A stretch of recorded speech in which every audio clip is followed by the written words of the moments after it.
Avez-vous déjà rencontré des passages de la Bible qui semblent contredire tout ce que vous avez appris sur un Dieu d'amour? Si oui, vous n'êtes pas seul. La Bible regorge de récits violents, de batailles sanglantes et de commandements divins qui, à première vue, peuvent sembler être des conflits entre la foi et la morale moderne. Alors, comment concilier l'image d'un Dieu d'amour avec ces passages qui parlent de guerre et de destruction? Préparez-vous à découvrir la vérité derrière ces textes controversés et comment les interprétations à travers l'histoire ont façonné notre compréhension de la violence dans la Bible. Mais ce n'est pas tout.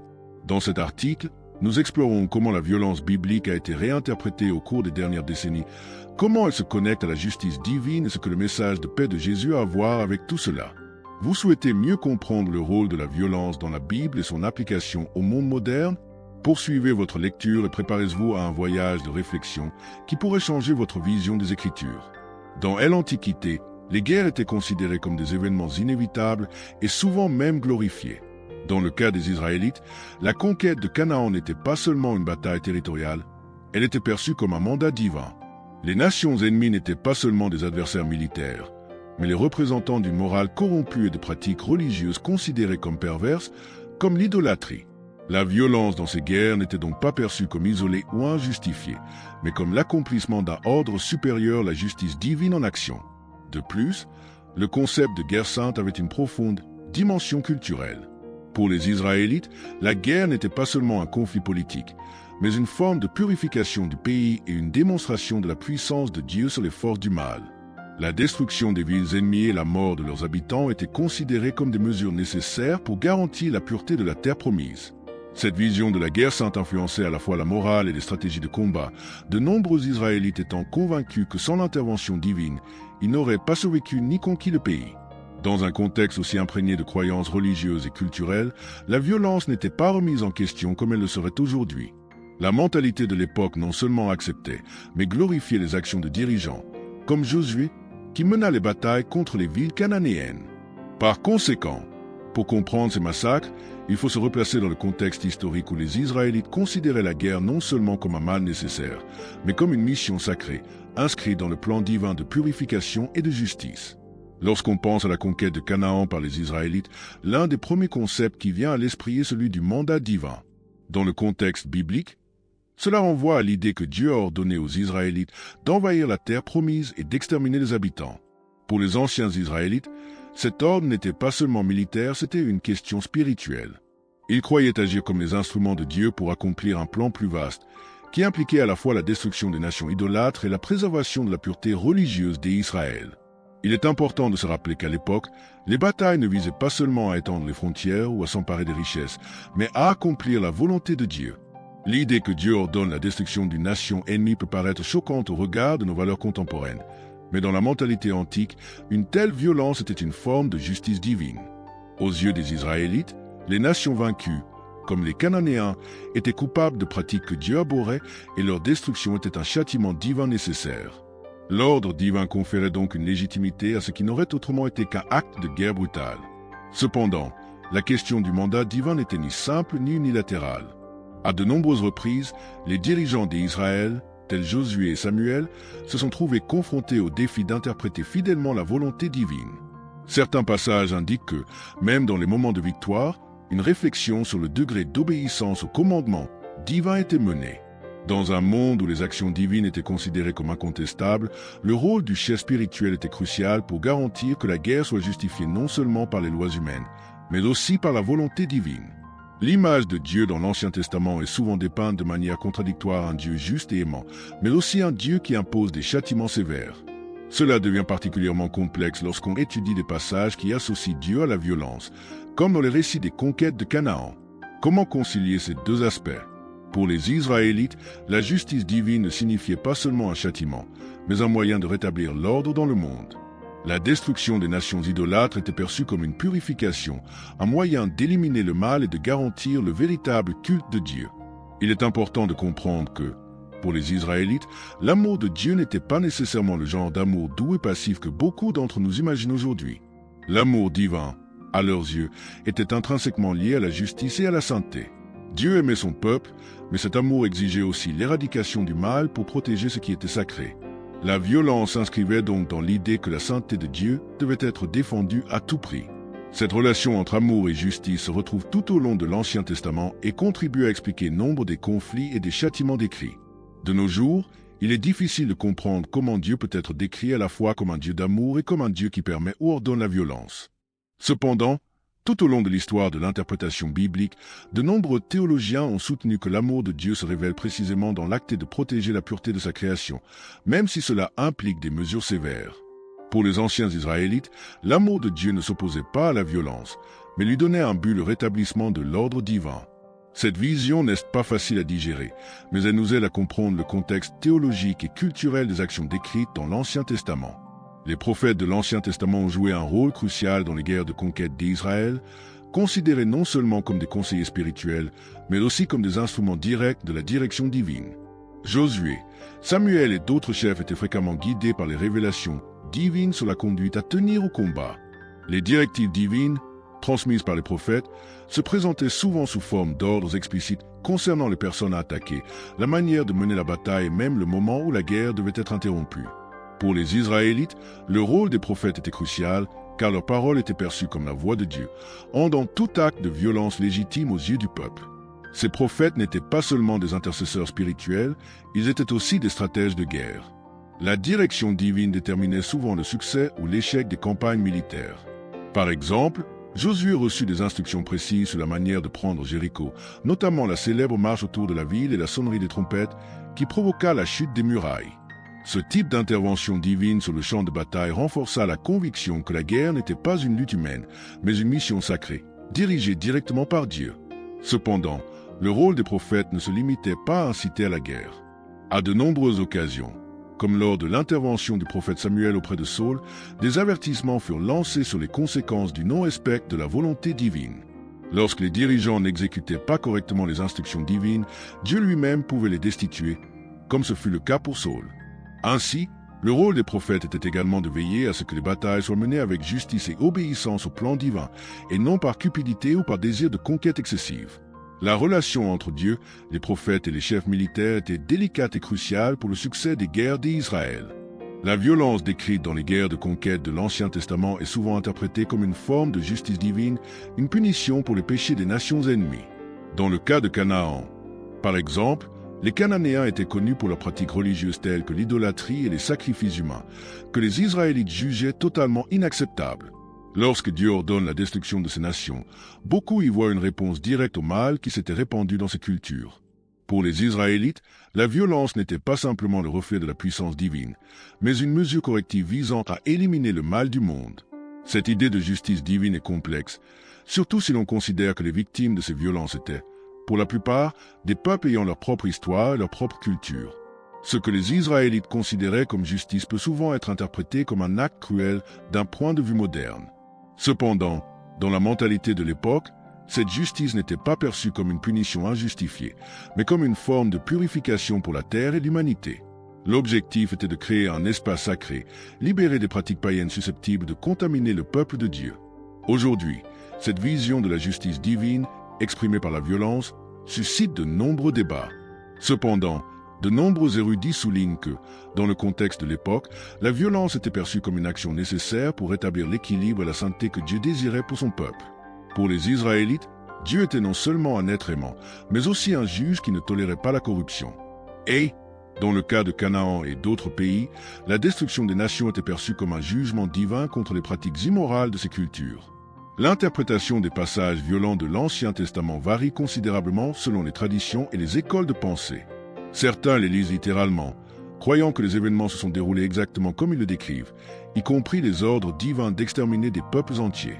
Cette interprétation littérale peut être complexe, surtout face aux valeurs éthiques et morales actuelles, qui considèrent généralement la violence comme inacceptable.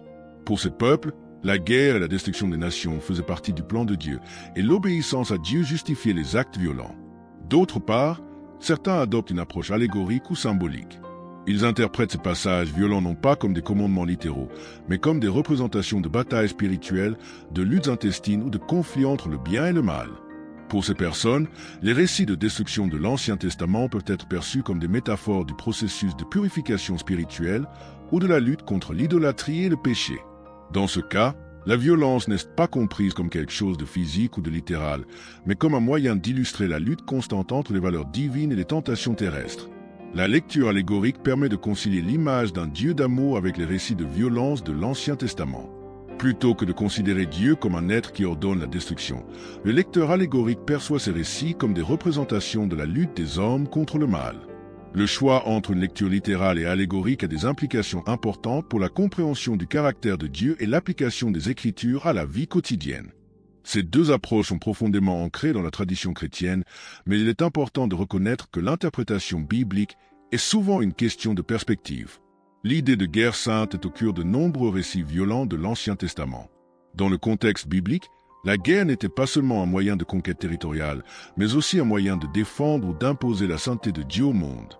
La guerre sainte, telle que décrite dans la Bible, était comprise comme un conflit sacré, dans lequel le peuple d'Israël était perçu comme un agent de Dieu, agissant en son nom pour purifier le pays des pratiques idolâtres immorales. Cette vision non seulement justifiait la violence, mais l'intégrait à un plan divin plus vaste, visant à instaurer la justice et la sainteté sur la terre. La théologie de la guerre sainte, telle qu'elle s'est développée au fil des siècles, a suscité la controverse, notamment lorsqu'on examine comment cette idée a été adaptée à d'autres religions et contextes historiques. Dans le christianisme, par exemple, l'idée de guerre sainte a été associée plus tard aux croisades, une série de campagnes militaires menées au XIe siècle pour reprendre la Terre sainte à la domination musulmane. Bien que les chrétiens de l'époque aient cherché à justifier ces actions par des principes bibliques, la violence employée dans ces guerres n'était pas toujours conforme aux enseignements de Jésus sur l'amour et le pardon. Aujourd'hui encore, la théologie de la guerre sainte influence les débats sur la manière dont la violence doit être perçue au sein des religions.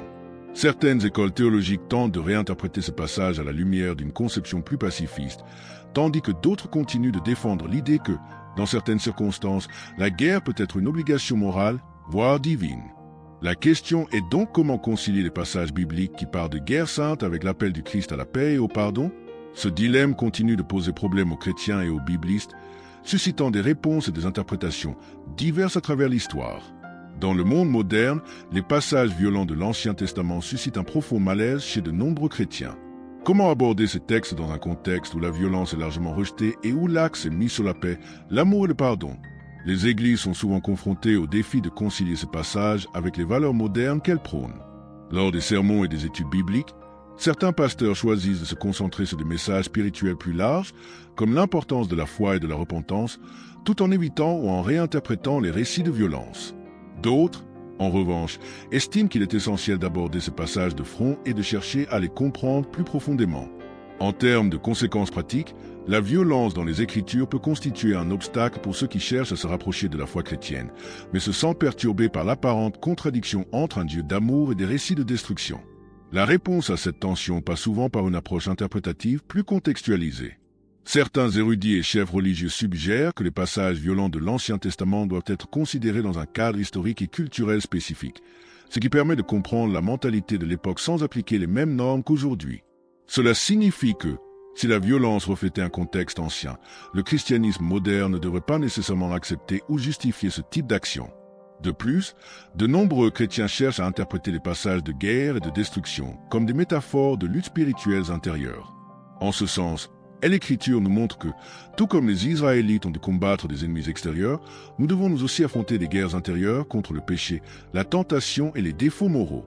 Cette interprétation permet aux chrétiens modernes de se connecter à l'Écriture d'une manière plus spirituelle, sans perdre de vue les principes de la justice divine, mais aussi la miséricorde et le pardon si mis en avant dans le Nouveau Testament. La transition de l'Ancien au Nouveau Testament marque un changement significatif dans notre compréhension de Dieu et de son interaction avec le monde. Dans l'Ancien Testament, nous voyons un Dieu exerçant sa justice directement, souvent par la violence, afin de purifier et de restaurer ce qui est saint. Cependant, avec l'arrivée de Jésus dans le Nouveau Testament, un net changement d'orientation s'opère. Au lieu de se concentrer sur la guerre et la destruction, Jésus enseigne la paix, l'amour du prochain et le pardon. Son message ne porte pas sur la vengeance divine, mais sur la réconciliation et la transformation du cœur humain. Jésus remet également en question la notion de justice de l'Ancien Testament.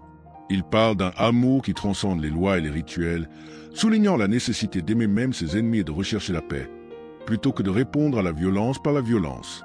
Cela crée une tension avec les passages violents de l'Ancien Testament, car si la violence était perçue comme un moyen de justice, la proposition de Jésus semble constituer un changement radical. La véritable justice consisterait à rechercher la paix et la réconciliation, même face au mal. La mort de Jésus sur la croix, où il pardonne à ceux qui l'ont crucifié, est l'aboutissement de cette transition, un exemple clair que la justice divine implique désormais le pardon et non la vengeance. Cette transition n'élimine cependant pas complètement les concepts de justice et de sainteté présents dans l'Ancien Testament. De nombreux théologiens soutiennent que le Nouveau Testament ne contredit pas l'Ancien, mais l'accomplit de manière plus profonde et transformatrice. L'idée que Jésus a accompli la loi suggère qu'il a apporté une nouvelle perspective sur la manière dont la justice divine peut s'appliquer non plus par la violence physique, mais par la puissance de l'amour et de la transformation intérieure. La transition entre les deux testaments ne constitue donc pas une négation des idées de l'Ancien Testament, mais une évolution vers une compréhension plus complète de la manière dont l'humanité peut vivre en harmonie avec Dieu. Au fil des siècles, l'Église a dû composer avec la tension entre les passages violents de l'Ancien Testament et les valeurs d'amour et de miséricorde du Nouveau Testament. Initialement, de nombreux dirigeants de l'Église ont adopté une interprétation littérale des Écritures, croyant que la violence divine faisait partie du plan de Dieu pour la rédemption du monde. Cependant, à mesure que le christianisme se répandait et que les sociétés devenaient plus pacifiques, l'Église a commencé à ajuster ses interprétations, cherchant un moyen de réconcilier les deux testaments sans perdre l'essence du message chrétien.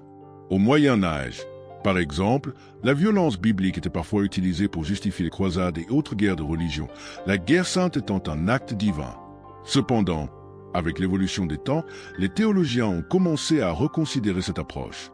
À partir du XVIe siècle, avec l'avènement de la réforme protestante et du mouvement des Lumières, de nombreux théologiens ont commencé à considérer les passages violents comme contextuels, pertinents uniquement pour l'époque à laquelle ils avaient été écrits, plutôt que comme une norme de conduite chrétienne. Ainsi, de nombreuses églises ont commencé à insister sur la nécessité de s'éloigner de la violence et de se concentrer sur les enseignements de Jésus sur la paix et le pardon. Aujourd'hui, la plupart des traditions chrétiennes tendent à interpréter les passages de violence comme plus symboliques que littéraux. L'idée que les chrétiens doivent rechercher la paix, aimer leurs ennemis et agir avec miséricorde est désormais perçue comme un reflet plus fidèle du message de Jésus. Cependant, certaines écoles de pensée prônent encore une lecture plus littérale, estimant que la guerre et la destruction peuvent encore être considérées comme faisant partie du plan de Dieu dans certains contextes. L'approche de l'Église face à ces passages continue d'évoluer, les interprétations bibliques étant constamment débattues et réinterprétées pour s'adapter aux valeurs et aux besoins du monde moderne. Réfléchir aux passages violents de l'Ancien Testament peut être inconfortable, mais c'est aussi une précieuse occasion de croissance spirituelle. En comprenant le contexte historique, culturel et théologique de ces récits, nous pouvons comprendre que la violence n'est pas le point final du récit biblique. Le message de Jésus, axé sur la paix, le pardon et la réconciliation, témoigne d'une évolution et d'une compréhension approfondie de Dieu. La question est maintenant: comment pouvez-vous appliquer cette nouvelle compréhension à votre vie? Comment les leçons de justice, de miséricorde et d'amour divin peuvent-elles transformer votre façon d'affronter les conflits et les défis du quotidien? Si ce chemin de réflexion vous a interpellé, abonnez-vous à la chaîne et activez les notifications pour continuer à explorer la Bible et des sujets qui enrichiront votre compréhension spirituelle. Continuons à chercher des réponses ensemble et à éclairer les questions qui comptent vraiment.